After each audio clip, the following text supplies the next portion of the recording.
Today's program on the issue of the hunger crisis in our community will be presented by two community leaders working in tandem to develop the awareness of this issue and to develop strategies to increase the support of our community to provide food sufficiency for the hungry. When the economy turned sour in 2008, the Denver Foundation heard the warning signs. Food pantries reported double-digit increases in requests. Donations were either flat or declining. And in response, the Denver Foundation activated its Critical Needs Program to provide grants to local food programs, grants designed to help those most in need as quickly as possible. Over the course of 6 months, generous Coloradans donated $700,000, and the foundation got this assistance into the hands of organizations throughout the state. Well, I learned about this initiative because I have a donor-advised fund at the Denver Foundation, as do many other Denver Rotarians like Don Schultz, Wills Long, and Jim Mack. We are invited to hear these special educational initiatives as donor advisors. So I also had this team come and give a compelling presentation to my Denver Eclectics group.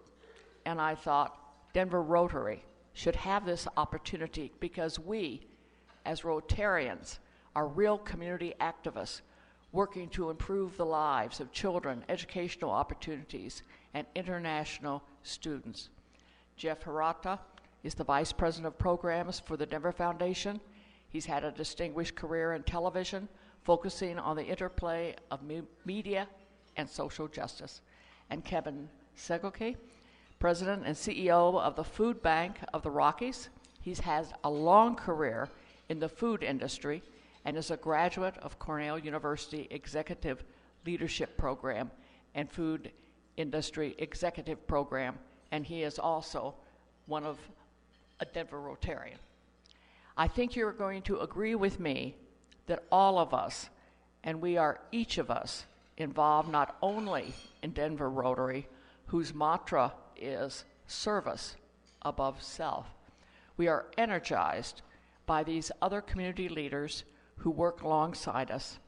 So today we welcome Jeff Hirota and Kevin Seggleke, both of whose nonprofits have multiple stars from Charity Navigator. And Charity Navigator is the guide for intelligent giving.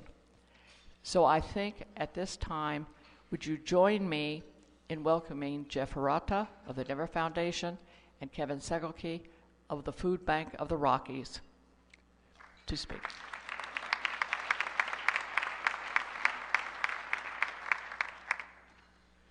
Thank you, Lee. I don't know how distinguished a career in television it was, but I won't dig up any tomatoes if you all don't.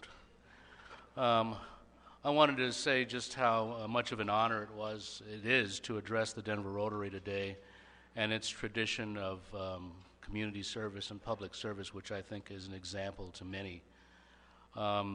Spirit of full disclosure, I was a member of my high school Interact Club in Hawaii.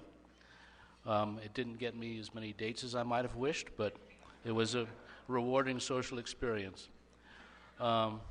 Just a quick word about the Denver Foundation and how we came to connect with the issue of hunger.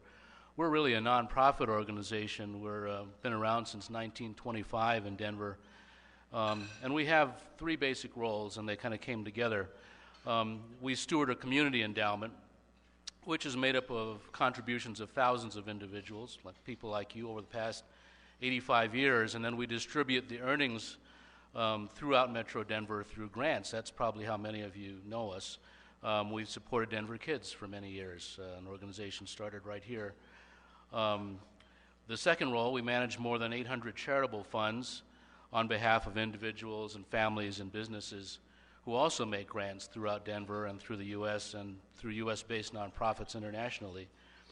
And then we bring the two of those functions together to address major community issues, such as hunger. Lee mentioned that we had some early warning signs, and that came primarily through the organizations we support and our Human Services Volunteer Committee that helps us make our grant-making decisions. We start off every meeting asking what's going on out there, and we began to hear some very troubling reports from the front lines of food pantries turning people away, of hungry families, and of people really struggling. And taken together with some of the statistical information that we know about Colorado, which is not so flattering. We're in the bottom fifth in the nation in many important indicators. We're 42nd in school breakfast participation, for example, 47 in food stamps, 46 in summer food participation. Many of you might have seen the Colorado Children's Campaign report that noted that between 2000 and 2006, Colorado had the fastest growing rate of childhood poverty of any state in the union, and it hasn't gotten all that much better since. This past week, the Food Research and Action Center issued a report noting that 1 out of 4.5 families in Colorado with kids, sometime over the last year, didn't have enough money to buy food. So it's a dire situation which doesn't figure to improve all that quickly given the continuing challenges of our unemployment and other economic indicators. As a community foundation, the Denver Foundation is a generalist. We fund in arts and education and health and human services, but we could not ignore this compelling community issue. And we were reminded of Harry Hopkins, a guy who worked back in the 40s when he was testifying before Congress, and Congress had a great idea about how to solve hunger, and they said, Mr. Hopkins, in the long run, we think this will solve hunger, or at least address it. And he said, well, that's nice, but people don't eat in the long run. They have to eat every day. And that was our challenge. We had to address this in sort of a two-pronged approach. The emergency food supply, which we didn't want to crash, and longer-term approaches and challenges, some of which I've mentioned. Lee mentioned the extraordinary response of our donors, other foundations, businesses, individuals that really came to the fore with resources that provided grants to do emergency food. They were restricted to food. The money came in and went out as quickly as we could turn it around, and it went directly, ultimately, into food pantries and onto family tables. Thanks to the Bank of America, which granted us $50,000 to jumpstart further emergency food grants, we're going to match that 2-for-1 from the Critical Needs Fund, and we'll have another round of emergency food grants this winter, 2010, because things seem to be still pretty rough out there. Kevin will talk more about that. And then the other prong, the systemic change prong of what to do about this lack of access to federal benefits. I forgot to mention that for folks who actually go through the gauntlet of applying for food stamps and qualify for them, Colorado is 51 out of 52 in actually getting people their food stamps on time, and you're thinking there are only 50 states. We're actually counting Guam and Puerto Rico, and so we're ahead of Guam in that regard, but not good, not good. One of the 20-year overnight successes that happened just this last year is the coming together of all of the agencies and advocates that work on food in a single organization called the Colorado Coalition to End Hunger. Kevin sits on the board of directors as a founding member of the board. That is a really big deal because it's almost impossible to get anything really substantive done on the front of hunger without everyone rowing in the same direction.